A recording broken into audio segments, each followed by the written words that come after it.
আসসালামু আলাইকুম ওয়া রাহমাতুল্লাহ। মাজিদ হিদায়াতের পথ, হুদার লিল মুত্তাকিন। হিদায়াত কারা পাবে? আল্লাযীনা ইউমিনুনা, যারা ঈমান এনেছে এবং সৎকর্ম করেছে। কুরআন শরীফের এ টু জেড সমস্ত কিছু আছে। আজকে কোরআন শরীফ পড়তে পড়তে সূরা ইউসুফের 12 নম্বর আয়াত যখন পড়ছিলাম তখন ভাবলাম আল্লাহ পাক বর্তমান অবস্থার কথা বলেছে। কোরআন মানুষের এমনভাবে পথ দেখাবে যে মানুষ যদি কোরআন মেনে চলে তাহলে সে ইহদিনাস সিরাতাল মুস্তাকিম পথ অনুসরণ করলে তাদের জন্য জান্নাত সহজ হয়ে যাবে।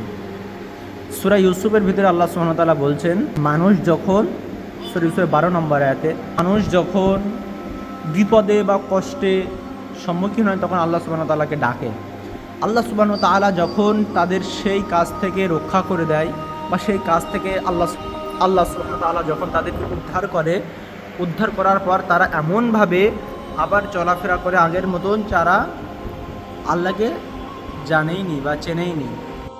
এর অংশ আল্লাহ সুবহানাহু ওয়া তাআলা কি বলছেন দেখেন, বলছেন কি, বিসমিল্লাহির রহমানির রহিম, আউযু বিল্লাহি মিনাশ শাইতানির রাজিম।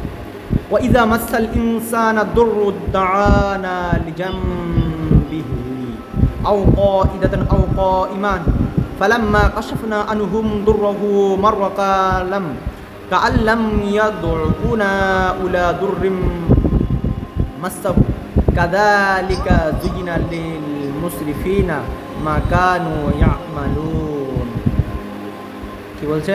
মানুষ যখন দুঃখ ক্লেশ স্পর্শ করে, বিপদ তাদেরকে যখন স্পর্শ করে তখন তারা শুয়ে বসে দাঁড়িয়ে আমাকে ডাকতে থাকে। আল্লাহ সুবহানাহু ওয়া তাআলা বলছে, মানুষ যখন দুঃখ কষ্টের ভিতরে থাকে, বিপদে আপদে থাকে, তখন শুয়ে হোক, বসে হোক, দাঁড়িয়ে হোক, সমস্ত রকম আমাকে ডাকতে থাকে।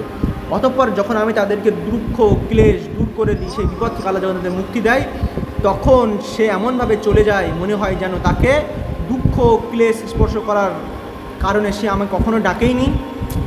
এইভাবে যারা সীমা লঙ্ঘন করে তাদের জন্য তাদের কাজকর্মগুলোকে চাকচিক্যময় বানিয়ে দেওয়া হয়েছে, আল্লাহ সুবহানাহু ওয়া তাআলা বলছেন।